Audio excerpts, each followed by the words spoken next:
essaye? Ouais. On est parti. Let's go.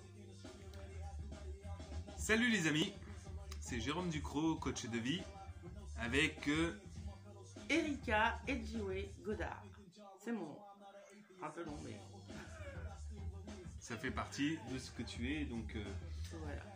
là, l'objectif de cette vidéo-là, c'est de parler de ce que l'on est, parce que nous avons remarqué là, lors de nos échanges et de notre communication, d'ailleurs je la connaissais pas plus que ça.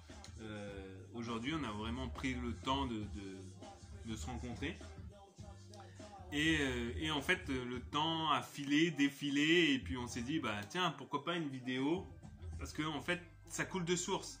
Et lorsqu'il y a ça qui se met en place dans la vie, ben c'est important de creuser parce que ça nous permet d'être plus ce que l'on est. Et justement, on a remarqué que plus tu es ce que tu es, plus tu aides l'autre à être ce qu'il est. Et donc bah là, en fait, l'objet de ces vidéos-là, enfin de cette vidéo-là, c'est pour parler que par la suite, ce qu'on va mettre en œuvre, c'est tous les sujets qui sont enfouis au fond de nous, bah, les mettre au goût du jour et vous les partager afin ensuite d'avoir des interactions. Et puis 1, ça fera 1 plus 1 égale 3. Cette notion Vive Jean-Claude Van Damme. Vive Jean-Claude Van Merci Damme. Jean-Claude. Donc voilà, moi ce que je pouvais dire un petit peu là.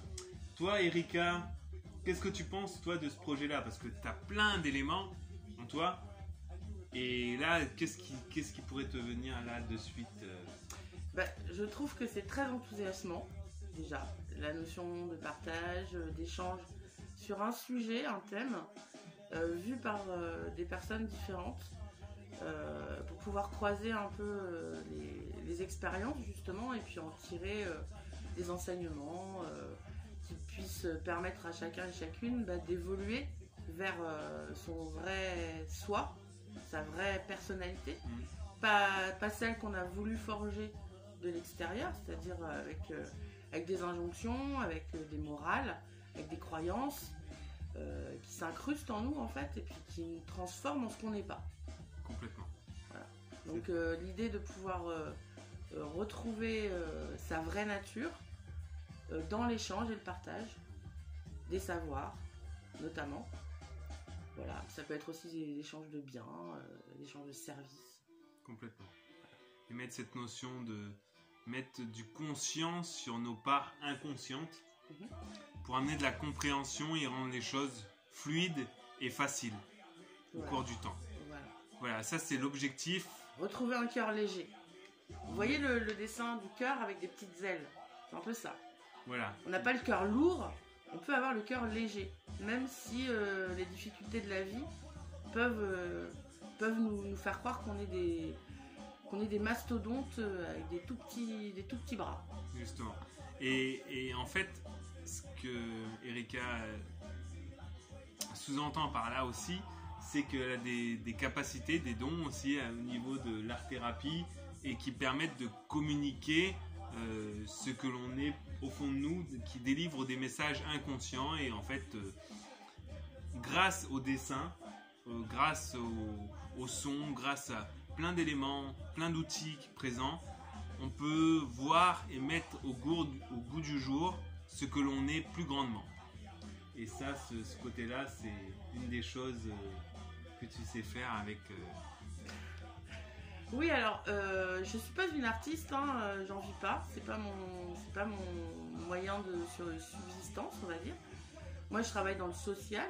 Je travaille avec des gens, avec des personnes, des humains, des êtres humains. Et je leur montre pas mes dessins nécessairement, ni quoi que ce soit, mais en tout cas, je travaille avec la parole. Voilà, avec la parole, avec les mots, M-O-T-S. Parce que les personnes avec qui je travaille, elles ont un souci avec le fonctionnement de la société et elles s'en sortent pas. Souvent, elles se noient dans un verre d'eau. Comme moi, j'ai pu me noyer moi-même dans des verres d'eau, dans multiples verres d'eau. Moi, j'ai souvent eu la vision du verre à moitié vide, alors que, en fait, ma bouteille était pleine. Complètement. Donc, voilà, qui voit c'est ça aussi la question. Qui voit en moi? Qu'est-ce qu'il voit en moi? Qu'est-ce qu'il entend en moi? Qu'est-ce qu'il réfléchit en moi? Qu'est-ce qui souffre en moi? Voilà. Il faut savoir se rassembler quand on est morcelé. C'est ça qui est compliqué aussi à faire, surtout quand on est seul. Et faire ça tout seul, c'est une gageure. C'est vraiment une gageure. Il y en a qui l'ont fait, mais c'est pas mon cas. Et comme on a pris conscience que nous sommes des êtres interdépendants, bah, nous allons mettre en place et partager tous ces échanges de communication pour rassembler ensemble tous ces petits bouts et aussi les petits morceaux présents en vous que vous pourriez nous partager et ainsi de suite. Donc voilà un petit peu le projet que l'on a et qu'on va mettre en place sous peu. Et voilà. Avec beaucoup d'enthousiasme. Yes, c'est la base. Et beaucoup d'amour aussi, parce que quand on a envie de soigner les gens, toutes les personnes qui font des métiers de soins, bah, avant tout, ils aiment la vie. Complètement. Et ils sont blessés quand ils voient quelqu'un de blessé. Ils souffrent quand ils voient quelqu'un qui souffre. Ils sont heureux quand ils voient quelqu'un d'heureux. Et voilà. Et quand par exemple vous souffrez quand vous voyez quelqu'un d'heureux, là il y a un souci. Un vrai souci. L'hypersensibilité, l'empathie, tous ces dons-là qu'on peut mettre au service du monde.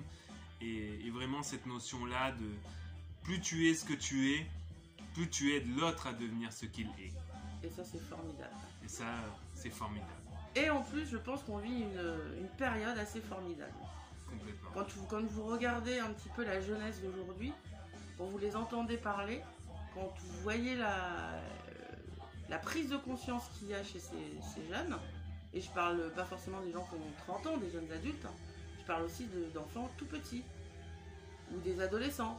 Ouais. Ils n'ont pas la même notion, je pense, de l'importance du partage et de la solidarité que certaines générations avaient. Et puis, même si cette solidarité ressort toujours quelque part dans les moments de difficulté. Complètement. Mais une fois que c'est la paix, quand il n'y a plus la guerre, chacun repart dans ses petits quartiers, et hop, c'est reparti.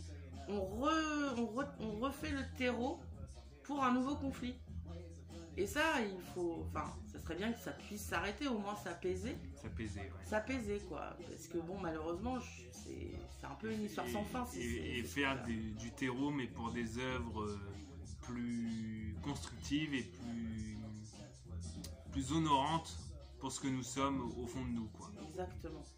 Donc voilà les amis, ça c'est l'objet du projet en cours qui va très vite voir le jour de plus en plus. Là c'est le premier pas vers ça, vers cette destination-là. Et comme on le dit souvent, la destination n'est pas la réussite, c'est le chemin qui mène vers la destination qui est Ce qui compte, c'est le voyage. Ce qui compte, c'est le voyage et c'est le plus beau. Et les rencontres qu'on fait au cours de ce voyage. Voilà. Parfois, même le voyage est plus intéressant que la destination. Complètement. Bon, les amis, je vous dis à bientôt. Ciao. Au revoir.